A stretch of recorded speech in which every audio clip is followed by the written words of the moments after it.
저는 오늘 누가복음 2장 말씀을 근거로 12살 시절의 예수님이라는 제목으로 하나님 말씀 선포하겠습니다. 많은 분들이 예수님의 어린 시절에 대해서 설교를 아마 들어본 적이 없을 것입니다. 저도 사실은 예수님의 어린 시절에 대해서 설교한 것은 교회학교 목회자로 있을 때에 설교했던 거 말고는 없었던 것 같습니다. 그래서 오랜만에 묵상을 하다가 예수님의 어린 시절이 어땠을까라고 묵상을 했어요. 이 묵상을 하게 된 동기는 우리 교회 성도들이 모여서 식사 교제 때 가끔씩 이야기를 합니다. 일반적으로는 초등학교 때 저학년 때를 기억을 하는데, 더 많이 가면 5살까지는 기억을 하는데, 저희 교회에는 우리 영년 전도사님과 세례 간사님은 자신의 1살 때를 기억한다고 선포를 했습니다. 아마 전 세계에 몇 안 되는 사람이 우리 교회에 2명 있는 것 같습니다. 그래서 저희 교회는 성도들이 모여서 식사 교제 때 이런저런 이야기를 하면서 그 이야기가 화두에 올라오면 다들 박장대소하고 웃고, 진짜냐 가짜냐. 여러분, 세상에 이런 일이 우리 교회에 오면 굉장히 리포트하는 게 재밌을 것 같습니다.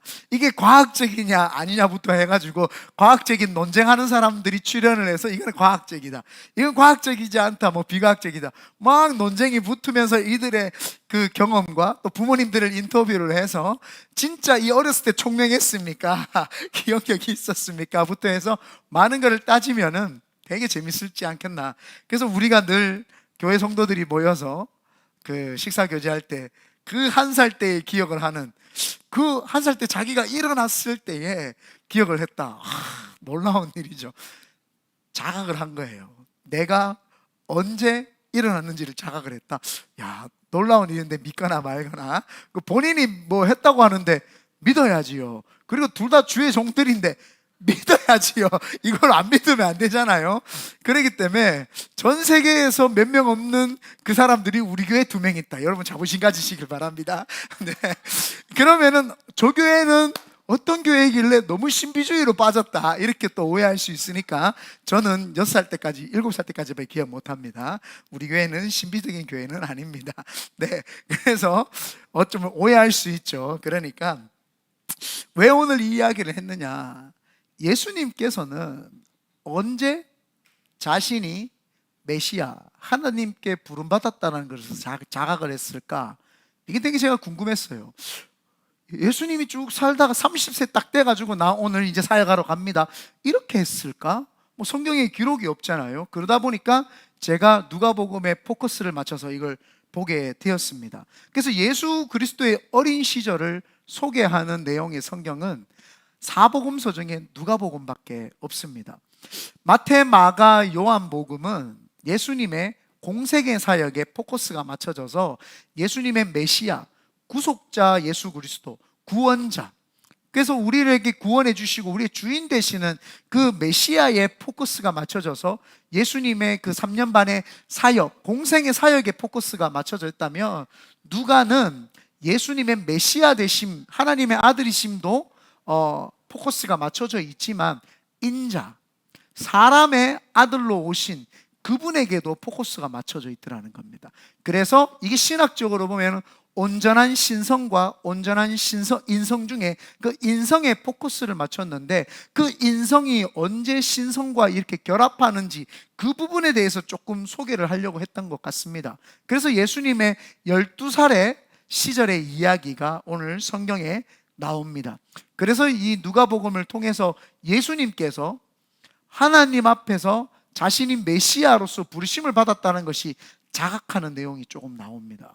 그래서 오늘 이 내용을 통해서 우리도 내가 언제 예수님이 메시아인 것을 자각한 것처럼 내가 언제 정말 구원을 받았는지를 좀 자각을 하고, 내가 언제 정말 예수 그리스도를 인격적으로 만난지를 조금 더 자각하고 인식하고 반응하는 우리 성도님 되시기를 예수님의 이름으로 축원드립니다. 예수님께서 오늘 본문에 보면은 부모님과 함께 6월절날, 그 명절날 그 예루살렘으로 갔다고 이야기를 합니다. 다 같이 41절 한번 읽어보겠습니다. 시작. 그의 부모가 해마다 6월절이 되면 예루살렘으로 가더니, 이 이스라엘 백성들에게는 유월절 날뿐만 아니라 새 절기 때에 예루살렘으로 향했습니다. 성전, 하나님의 임재하심이 있다고 생각하는 그 성전으로 시온을 향해서 갔죠. 그래서 유월절, 오순절, 초막절, 이 세 절기에 이스라엘 백성들이 가는데, 살다 보니까 사람들이 부담이 되잖아요. 그때 뭐 교통편이 좋은 것도 아니고, 그래서 포로기 때 이스라엘 백성이 멸망하고 포로기 때 잡혀갔을 때 그 사람들이 다 디아스포라로 흩어졌기 때문에 그 절기를 지키려고 예루살렘으로 오기란 쉽지 않았어요. 쉽지 않은 그 시점에서 팔레스타인 지방에 있는 사람들만, 저 멀리 뭐 유럽이나 아프리카나 저기 그 아시아 쪽으로 흩어져 있는 사람들은 못 오지만, 팔레스타인에 살았던 사람들은 그래도 유월절은 지켰습니다. 그리고 유월절도 부담이 돼요. 일주일이거든요. 니산월 14일부터 21일까지니까 그 일주일 동안, 2월 14일부터 21일까지 일주일 동안 예배를 드려야 되기 때문에 굉장히 부담입니다. 그러다 보니까 사람들이 유월절 날 왔다가 한 며칠 있다가 돌아가는데, 예수님의 어머니도 동일하게 유월절이 되어서 예루살렘에 갔어요. 그러고는 그때 나이를 보니까 예수께서 12살이 되었다고 이야기를 하는데, 42절 한번 읽어보겠습니다. 시작. 예수께서 12살이 되었을 때에 그들이 이 절기의 관례를 따라 올라갔다가, 왜 12살에 갔을까? 12살의 이야기가 나올까? 이렇게 생각을 했는데, 보니까 신명기에 보면은, 신명기 6장에 보면은 이스라엘 백성들아 들으라 쉐마 이 뜻입니다. 들으라 이 뜻이 쉐마. 그래서 6살만 되면은 쉐마 교육을 합니다. 그래서 이스라엘 백성들은 6살 되면 그 쉐마, 신명기 4장 6절에서부터 해가지고 9절까지의 그 내용을 읊습니다. 하나님 앞에서 들으라, 하나님밖에 없다. 그래서 많은 율법이 있지만 그 쉐마라고 하는 그 이스라엘 백성은 들으라, 거기서부터 시작을 해가지고 그 말씀을 외우는 것을 그들이 교육을 합니다. 그걸 쉐마 교육이다, 이렇게 이야기를 합니다. 그리고 나이가 가가지고 10살쯤 되면 미시나라고 하는데, 미시나는 반복하다. 여러분, 제가 지난번에 이야기를 해드렸습니다. 큐티는 뭐 찔러 짜게 쪼개가지고 막 그게 큐티가 아니라, 이 미시나에서부터 나오는데 반복하는 거예요.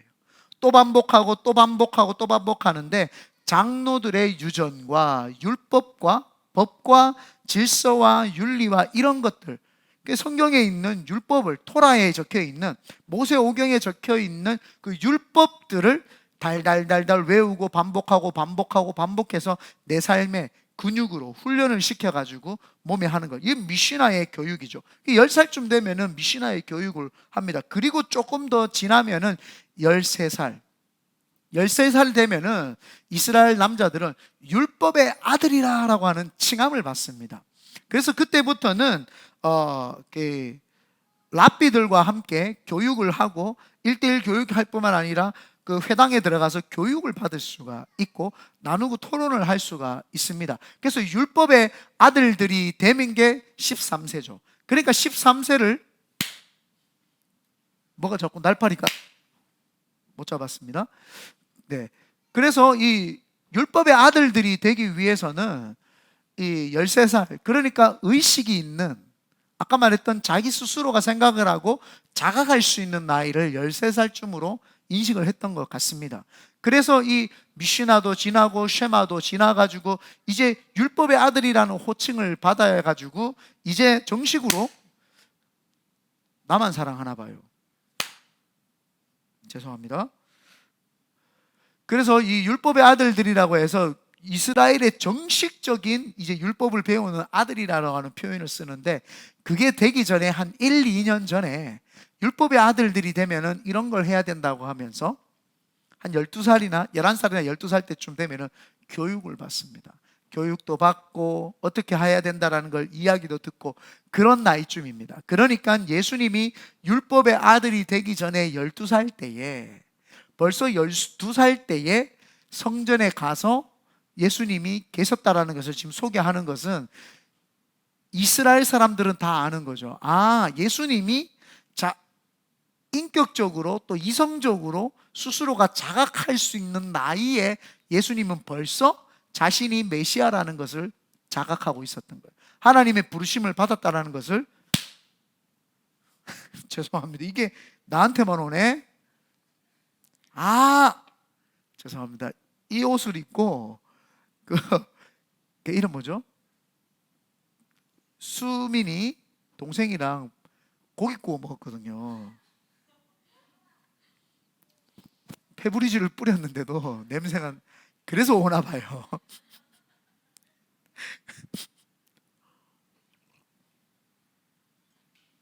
그 숯불 냄새가 너무 많이 나가지고 그 옷이어서 얘가 저한테 파리가 꼬이는 것 같습니다. 네. 죄송합니다. 말씀 중에 여러분 그 더운데 피곤하고 잠 오지 마시라고 주님이 또 주시는 또 은혜인 줄 믿습니다. 어디까지 했지요? 니도 까먹고 나도 까먹고 네, 파리가 네. 하여튼 13살이 되기 전에 12살 때 성전에서 예수님이 그래서 이 누가는 그걸 소개를 하는 거예요. 예수님의 유년 시절을 통해서 예수님이 그때 벌써 자신이 메시아로 왔고 하나님의 부르심을 받았다는 걸 자각하고 계셨다는 것에 대해서 인식을 시켜주는 거예요. 그래서 예수님의 그 어린 시절을 알려주는 거죠. 43절에 보니까 그 날들을 마치고 돌아갈 때에 아이 예수는 예루살렘에 머무셨더라. 그 부모는 이를 알지 못하고 동행 중에 있는 줄로 생각하고 하룻길을 간 후 친족과 아는 자 중에서 찾되 만나지 못함에 찾으면서 예루살렘에 돌아갔더니, 이 말이 무슨 말이냐 하면은 이제 명절 7일을 고스란히 다 보냈나 봐요. 굉장히 요셉과 마리아가 경건 생활에 충실했을 뿐만 아니라 굉장히 경건한 사람들이었던 것 같아요. 많은 사람들이 시간을 쪼개가지고 왔어도 다 일주일을 채우지 못하고 돌아가는데 이 마리아와 요셉은 7일을 다 잘 보내고 그런 다음에 지금 돌아가는 거예요. 그런데 그때 당시에는 먼 여행을 해야 되니까 나사렛에서부터 오려고 하면은 며칠은 걸려요. 왜냐하면 적어도 한 50km 정도는 이상은 되기 때문에, 그리고 나사렛 동네는 산 동네예요. 산 위의 동네이기 때문에 산 내려와서 한참 걸어와야 되기 때문에 50km이기 때문에 일반 군인이 하루 한 6시간을 꼬박 걸으면은 6시간을 군인이 빠른 걸음으로 걸으면은 뭐 한 2, 30km 걸을까 말까 해요. 그러니까 한 2, 3일 길을 잡아야 된다고 봐도 무방합니다.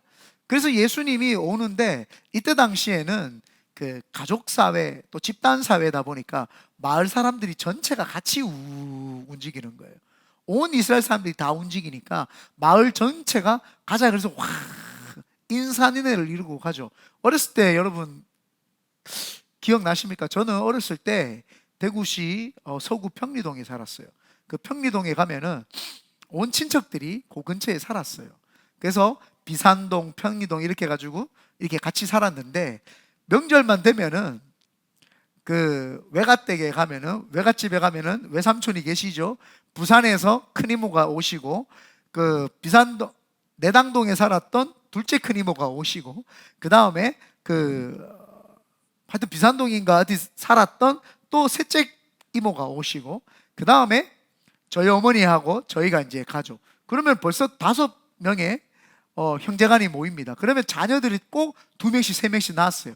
그게 바글바글합니다. 우리 명절 때 되면은 막 어른들은 전 부치고 막 요리하고 막 친인척들이 또 그때 인사로 오기도 하고 그러면 이종 사촌부터 해가지고 그 고모 그 이모 할머니 뭐 그쪽 친척들까지 다 왔다 갔다 뭐 다 이러잖아요. 그러면은 어른들은 어른들끼리 어울려가지고 이야기를 하고 그 자녀들은 자녀들끼리 제일 큰 형이나 누나가 딱 분기 잡아가지고 미나토 고스톱 치기도 하고 포카 치기도 하고 그 설날 때 되면은 폭죽놀이 공터에 가서 폭죽놀이 하면 아저씨가 그러면은 막 뛰라 그래 막 도망가고 막 그런 일들 되게 많이 했죠. 똑같았습니다. 명절 때 그렇게 바글바글 막 친인척들이 모여가지고 하면 아이들은 아이들이 키웁니다. 같이 있죠. 예수님께서 명절을 다 마치고 돌아가시는데 예수님이 돌아가지 않고 예루살렘에 혼자 머물러 계셨어요. 혼자 머물러 계셨고, 이제 남자들은 앞서서 가고 여자들과 아이들은 또 뒷서거니 하고 가고, 또 아이들 일부 중에는 아이들끼리 또 어울려서 이렇게 마을 전체가 후 갑니다. 하루길을 가다가 보니까 이제 잠을 잘 때가 되죠. 친인척들이 밥 먹는 거는 막 그냥 아무 때나 모여가지고 막 밥도 먹고 도시락 쌌던 거 먹고 이렇게 하는데, 잠은 부모님하고 이제 같이 자야 되니까 잘 때쯤 되니까 예수님이 없어요. 그래서 예수님의 엄마 아빠 마리아와 요셉이 예수님을 찾았어요. 예수님을 찾아도 온데간데 없고, 사람들한테 또 아이들한테 물어봐도 온데간데 없어요. 주연이도 고기를 구웠나? 네, 저 파리가 절로 갔어요. 네. 온데간데 없어요. 그러니까 예수님의 어머니가 찾았다고 나옵니다. 여기 44절에 동행 중에 있는 줄로 생각하고 하룻길을 간 후 친족과 아는 자 중에 찾되, 이 현재 진행형이죠. 미완료 형태를 띠고 있습니다. 계속 찾고 있는 중이라는 뜻입니다. 만나지 못함에 찾으면서 예루살렘으로 돌아갔더니 하룻길을 왔으니까 하루 왔는 거예요. 그리고 나서는 다시 하룻길로 돌아가야 돼요. 이틀이죠. 그리고 난 다음에 자고 일어났는지 사흘 후에, 하루, 이틀, 사흘, 나흘입니다. 사흘이라고 하니까 목사님 4일 아닌가요? 아닙니다. 사흘, 나흘, 닷새, 엿새 이렇게 갑니다. 일에 이렇게까지 가고요. 네. 그래서 그 46절에 보면 사흘 후에 성전에서 만난 즉 3일 동안, 하루 갔다가 되돌아와서 하루 오고 거기서 하룻밤을 지내서 예루살렘 성전에 가서 예수님을 딱 만납니다. 예수님을 딱 만났는데, 예수님이 하나님의 하나님으로부터 부르심을 받았다라고 하는 자각을 했다라는 것을 이때 우리는 알 수 있습니다. 딱 갔더니 예수님이 랍비들과 함께 토론을 하고 있는 거예요. 이때 당시에 랍비들이 그 성전이 회당이라고 하는 중심에 모였어요. 구약에는 회당이 하나도 안 나옵니다. 그래서 회당이 언제부터 나왔나 봤더니 말라기와 마태복음 사이에 신구약 중간 시대가 있죠. 400년 정도 됩니다. 그때를 암흑기라고 합니다. 영적 암흑기. 하나님이 아무 말씀도 안 하셨다. 그래서 영적 암흑기. 성경을 기록을 한 게 없어요. 그러니까 말라기와 마태복음 사이에는 400년이라는 시간을 했죠. 이거를 신학적으로는 신구약 중간사, 영적으로는 영적 암흑기, 이렇게 이야기를 합니다. 그 시대에 나타났던 인물이 알렉산더 대왕, 이렇게 이해하면 되고, 알렉산더 대왕의 4명의 신복들이 있어서 땅 따먹기를 했는데 프톨로메, 셀루쿠스, 그 다음에 이쪽에는 별로 비중이 안 차지하기 때문에 그 2명, 그 셀루쿠스가 북쪽, 프톨로메가 남쪽, 이렇게 해서 이스라엘을 전체를 좀 이렇게 차지하고 있는 어떤 그런 형태가 띄어져 있습니다. 그래서 그때 당시에 그 신구약 중간사 시대에 암흑기가 있었죠. 그러다 보니까 신구약 중간사 시대에 이스라엘 백성들, 디아스포라로 흩어졌던 사람들이 다시 예루살렘으로, 백투 예루살렘으로 해가지고 예루살렘으로 모이기 시작을 했는데, 성막도 없고 제사장도 제대로 없고, 그러니까 회당 중심에서 모이기를 시작을 했나 봐요. 그러니까 회당이 있는데, 회당에는, 그러니까 그때도요 이방 사람들도 하나님을 섬겼어요. 회당에 가면 회당에 3가지의 그 성전이 있는데, 바깥들은 이방인들을 위해서 바깥들, 약간 한 곳에 더 오면은 이스라엘 백성들을 위한 뜰이 있고, 안뜰이 있어요. 안뜰에 저 지성소 안에는 못 들어가요. 지성소 개념이 있는 성소 안에는 못 들어가고, 안뜰에서 동남쪽에, 그러니까 문 앞에서 랍비들이 이렇게 책상 같은 거를, 강대상 같은 게 있었는지 모르지만 놔두고 강론을 하고 논쟁을 이렇게 이야기를 하고 이렇게 대화를 합니다. 그러면은 생도들이 거기 앉아가지고 그 말씀 듣고 그러는데, 이 랍비 교육 중에 제일 좋은 교육이 뭐냐면은 묻고 질문하고 답하는 거예요. 이거는 뭐냐면은 질문을 하고 질문을 받는 사람들의 그 흥미를 유발하는 가장 최적의 조건이기 때문에 묻고 답하는 것을 많이 실시를 했던 거예요.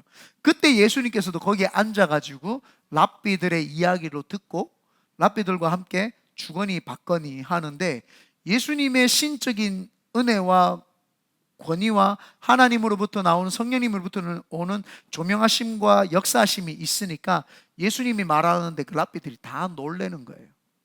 깜짝 놀라는 거예요. 그 놀랬다라고 하는 단어를 보니까 에크시타토라고 써가지고 눈이 빠질 정도로 놀랬다, 이런 뜻이더라고요. 김민규 닮았죠? 안 하려고 그랬는데 잘 것 같아서 했어요. 김세례, 박세례. 46절 한번 다 같이 읽어보겠습니다. 시작. 사흘 후에 성전에서 만난즉 그가 선생들 중에 앉으사 그들에게 듣기도 하시며 묻기도 하시니, 토론했다는 거죠. 듣기도 하고 묻기도 했고 토론을 막 한 거예요. 이때 철학, 윤리, 자연, 과학 이런 것들을 많이 토론을 주고받고 토라에 대해서 많이 주고받았어요. 47절 다 같이 읽어봅니다. 시작. 다 지혜와 대답을 놀랍게 여기더라. 다 그 지혜와 그 대답에 놀랍게 여겼다는 거예요. 12살. 하나님의 신적인 권위가 예수님에게 임했다는 걸 예수님은 벌써 자각을 하고 있었던 거예요. 그러니까 벌써 랍비들하고 토론을 할 수 있는 수준이 되었다. 랍비들이 눈이 빠지도록 놀랍게 여긴 것은 예수님이 벌써 어릴 때부터 30살 때 갑자기 자각한 것이 아니라 세례 받을 때에, 침례 받을 때에 갑자기 하늘로부터 비둘기가 오면서 나는 사랑하는 아들이라고 해서 띵 이래가지고 사역을 시작하신 게 아니라 12살 때부터 벌써 신적인 권위가 그에게 임했던 거예요. 하나님의 전지전능하심이 임하니까 랍비들하고 대화를 하죠. 랍비들은 석학박사예요. 이 사람들은 이게 전통 이 말씀의 이 정통한 자들입니다. 그렇기 때문에 어떤 사람들하고 가르쳐도, 어떤 사람들에게 질문을 해도 모든 것을 답할 수 있는 그런 사람들이죠. 그러니까 예수님에게 말을 하니까, 예수님이 그걸 듣고 질문도 하니까 랍비들이 놀라고, 예수님에게 말을 하니까 질문을 하니까 예수님이 답을 너무너무 현답으로 하니까 놀랍게 여기는 거예요. 눈이 빠질 정도로 놀랍게 여겨가지고 이렇게 한 거죠. 벌써 예수님은 12살 때 자신에게 지각을 한 거예요. 여러분은 언제, 왜요? 김민규 얼굴이 자꾸 나와요? 박세례 뒤돌아 앉아. 라디오로 천지하세요? 네. 눈 감고 해야죠.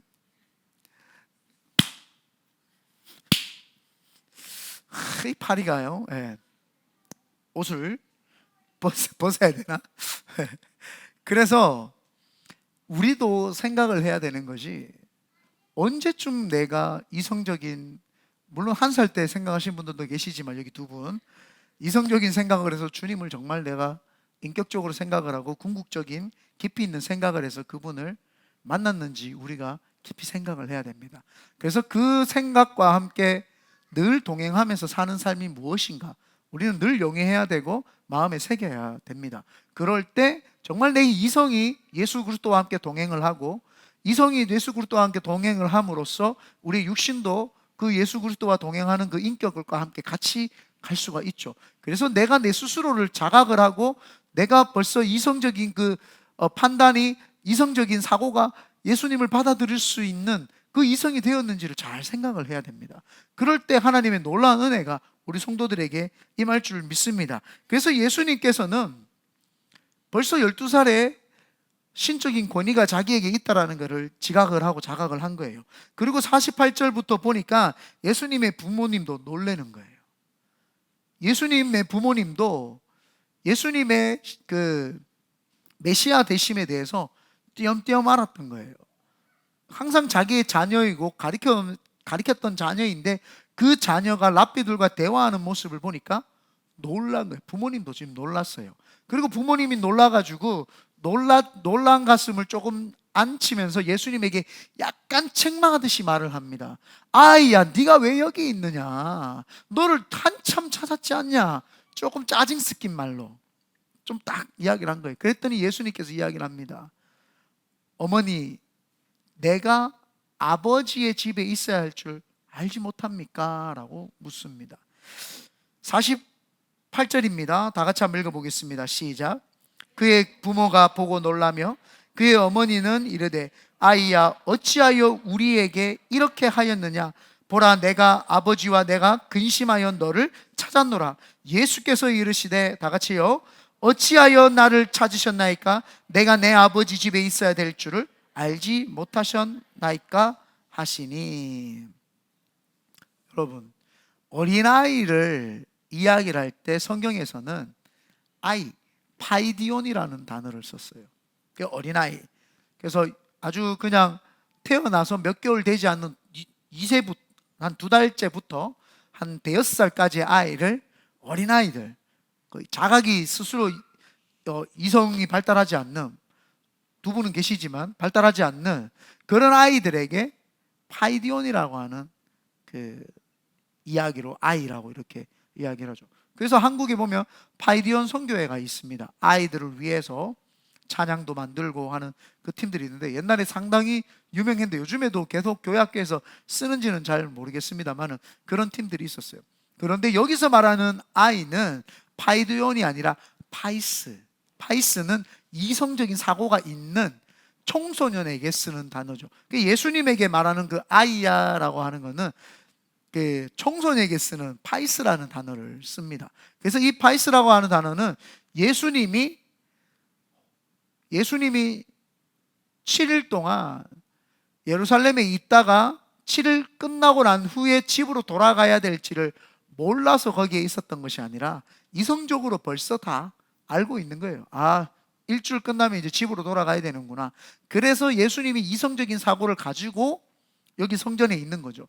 그런데 예수님의 어머니가 그걸 가지고 약간 꾸지람을 하니까 예수님이 도리어 뭐라고 하냐면은 내가 내 아버지의 집에 있어야 될 줄 알지 못하느냐. 이게요, 그냥 지나가면 하나님 아버지, 우리는 하나님을 아버지라 부르는 것이 관계에 의해서 쉽게, 우리는 신학적으로 우리는 다 배웠기 때문에 알고 있는 거예요. 이스라엘 백성들은 하나님을 지난번에 한번 가르쳐 드렸죠. 주라고 표현을 하고 그냥 그 하나님 앞에서 하나님의 칭호를 함부로 부를 수가 없었어요. 그렇기 때문에 하나님을 아버지라고 부른다? 굉장히 이거 큰일 날 신성모독이죠.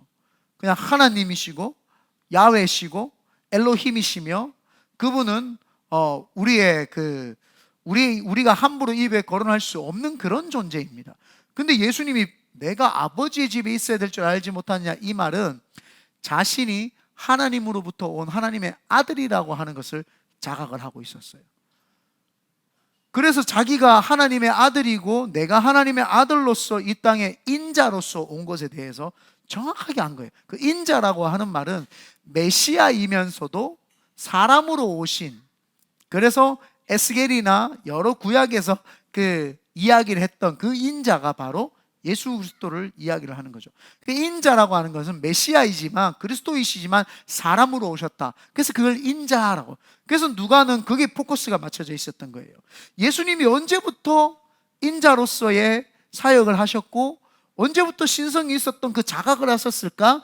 그때부터, 이성이 있었을 때부터 이분은 자각을 하고 그분은 벌써 부모가 가르치지 않았는데도 불구하고 깨닫고 있었다라는 것을 우리에게 이야기를 해주는 내용입니다. 그래서 예수님이 아버지라고 한 표현은 되게 쉽게 우리는 하나님 아버지라고 표현할 수 있을 것 같지만 자신이 하나님의 아들로서 이 땅에 와서 독생자 아들로서 이 땅에 온 것을 부모님에게 이야기를 합니다. 그런데 부모가 그걸 이해하지 못해요. 저게 무슨 말인가 합니다. 50절입니다. 다 같이 읽어봅니다. 시작.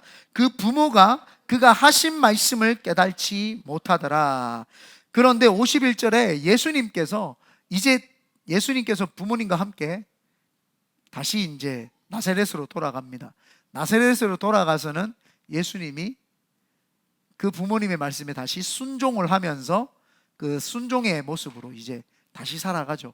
그리고는 그 어머니가 예수님을 유심히 쳐다봅니다. 그때부터 유심히 쳐다보고 예수님이 하나님 보시기에, 사람 보시기에 사랑스러워져가는 그런 모습으로. 제가 늘 아이들 기도해 줄 때 이 기도를 합니다.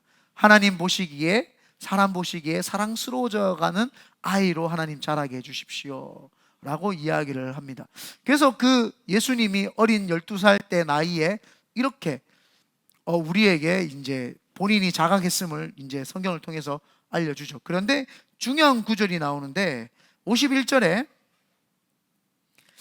예수께서 함께 내려가서 나사렛에 이르러 순종하여 받드시더라.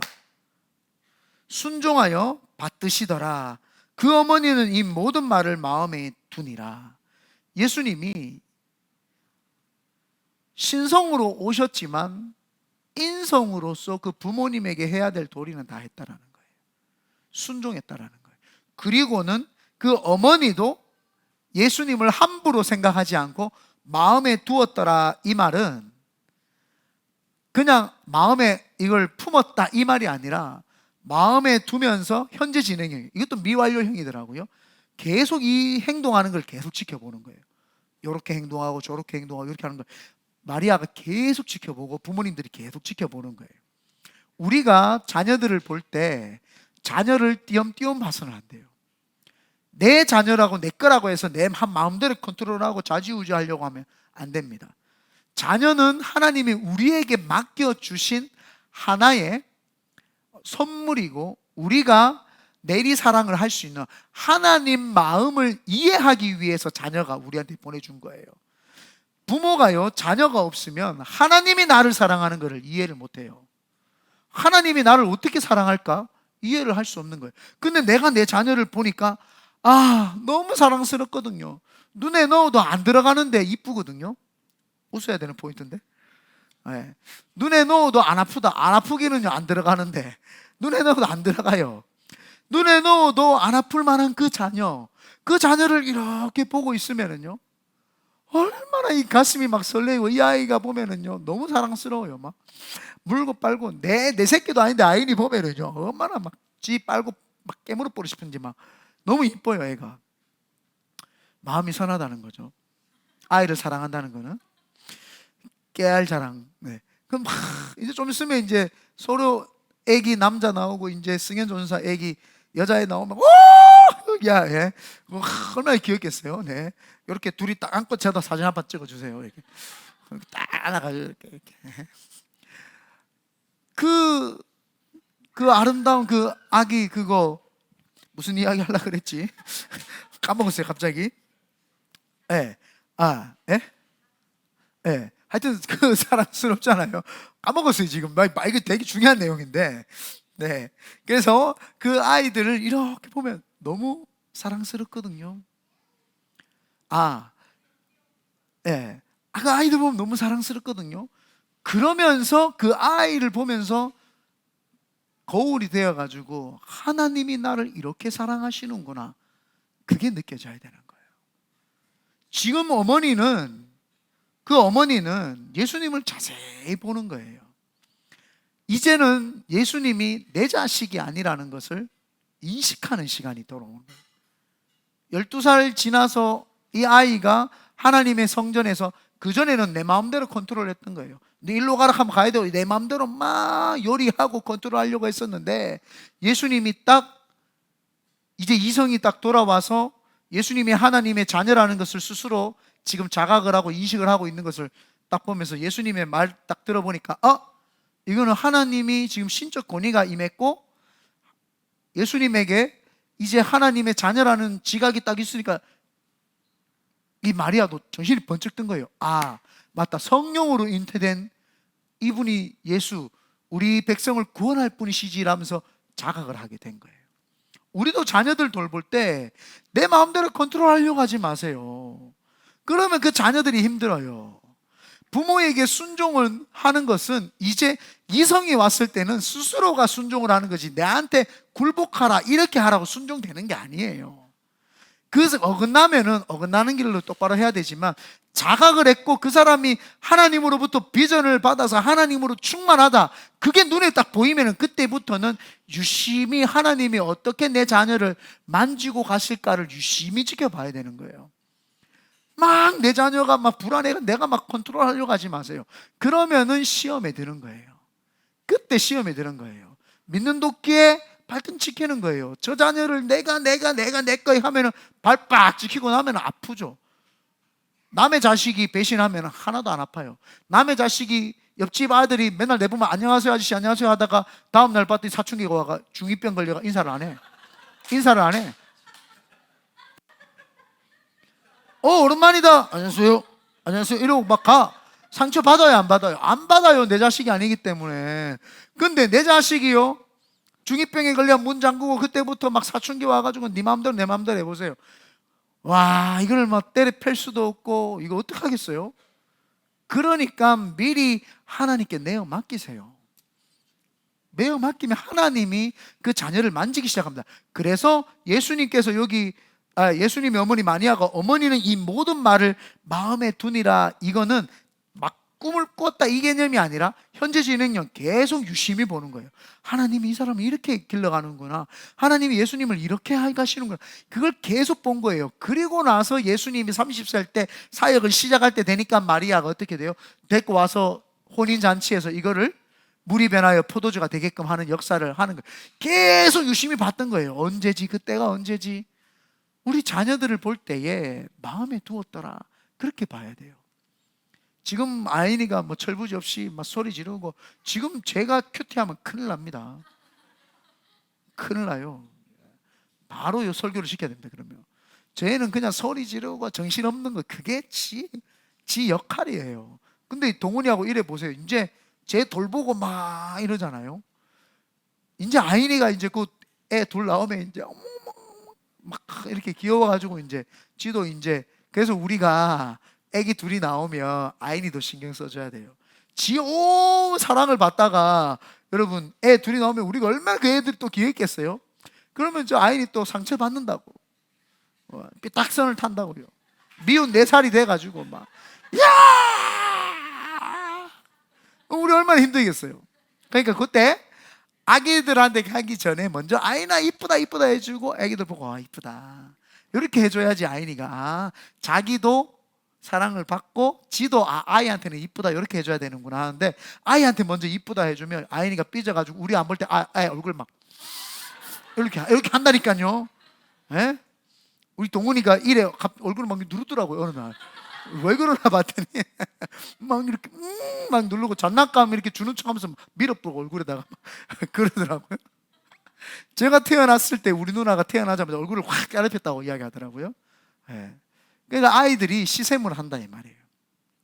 그래서 우리는 그 예수님이 자각했다라는 거, 12살 때 자각했을 때 어머니가 봤던 것처럼 우리도 자녀들을 기를 때 그렇게 잘 봐야 되지요.